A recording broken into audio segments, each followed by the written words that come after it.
आप सबको प्रभु यीशु मसीह के नाम से मेरा जय मसीह की। प्रियो, परमेश्वर पिता को फिर से मैं धन्यवाद देता हूँ। परमेश्वर पिता ने सुंदर समय दिया, सुंदर अवसर दिया ताकि हम परमेश्वर के नाम को धन्यवाद दे सके। इसलिए मैं जीवित परमेश्वर पिता को धन्यवाद देता हूँ। आइए मेरे साथ आज की सुबह एक वचन को पढ़ेंगे, नीति वचन उसका 23 अध्याय उसका 18 पद। यह ऐसा लिखा है, क्योंकि अंत में फल होगा और तेरी आशा ना टूटेगी। परमेश्वर पिता इस वचन के माध्यम से हम सब सुनने वाले को आशीष से। यहाँ पर 23 अध्याय उसका 18 पद में परमेश्वर कहता है कि अंत में फल होगा और तेरी आशा ना टूटेगी। प्रियो, इस बातों को आज की सुबह हमको ध्यान देने की आवश्यकता है। एक किसान जब खेत में बीज को डालता है, उसको फल उसी वक्त नहीं मिलता,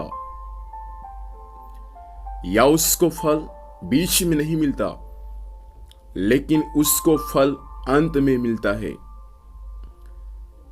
और उसके बाद उस फल को जब किसान प्राप्त करता है या किसान को मिलता है, किसान बहुत ज्यादा आनंद करता है।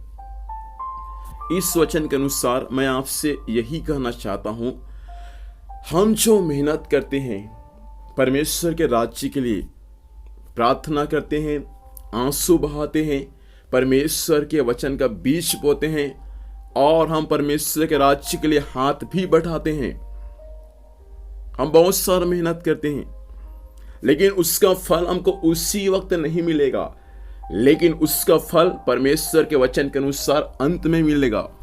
इसलिए यहां लिखा है, क्योंकि अंत में फल होगा और तेरी आशा ना टूटेगी। हमारा परमेश्वर हमको फल देने वाला परमेश्वर है। हम जो यीशु मसीह पर आशा लगा के बैठे हुए हैं, कभी आपकी आशा नहीं टूटेगी। आप बहुत सारी बातों के लिए आशा लगाकर बैठे हुए हैं, कई सालों से, कई महीनों से, कई सप्ताह से, कई दिनों से, कई आपके जीवन में, आपके परिवार में, आपके सेवकाई में बहुत सारी आशा है जिसको आप अभी तक उस आशा पर विश्वास करके मसीह में आगे चल रहे हैं। लेकिन चिंता न करें, परमेश्वर कभी भी आपकी आशा को टूटने नहीं देगा और अंत में आपको फल परमेश्वर अवश्य प्रदान करेगा।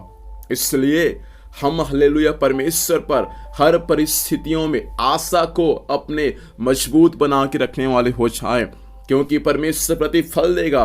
परमेश्वर हमारी सोच से, हमारे विचार से बढ़कर परमेश्वर हमको प्रतिफल देगा। इसलिए मेरे प्रिय भाइयों और बहनों, परमेश्वर चाहता है कि आप और मैं परमेश्वर के उस फल को जो परमेश्वर आपको और मुझको देने वाला है, उसको प्राप्त करने के लिए हम परमेश्वर पिता पर अपने आशा को लगा के रखने वाले हो जाए।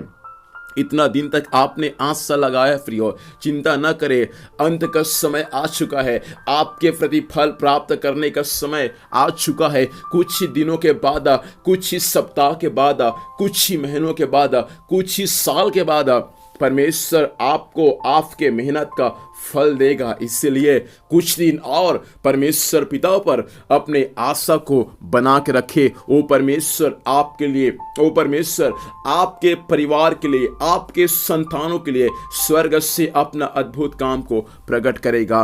परमेश्वर चाहता है हम और परमेश्वर पर आशा लगा के रखने वाले हो जाए, हमारी आशा कभी ना टूटे, ताकि जो फल, जो आशीष परमेश्वर हमको अंत में देना चाहता है, उसको हम अपने जीवन में प्राप्त करने वाले हो जाए।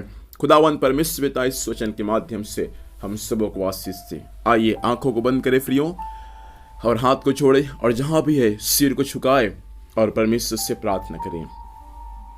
सर्वशक्तिमान जीवित परमेश्वर पिता, हम आपको धन्यवाद देते हैं स्वामी, आपके जीवित वचन के लिए।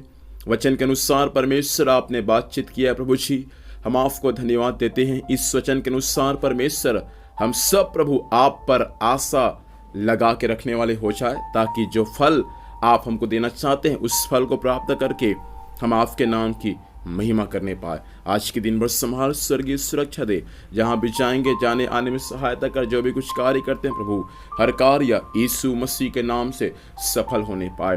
धन्यवाद, आपने प्रार्थना को सुना, यीशु मसीह के नाम से मांगते हैं, आमीन।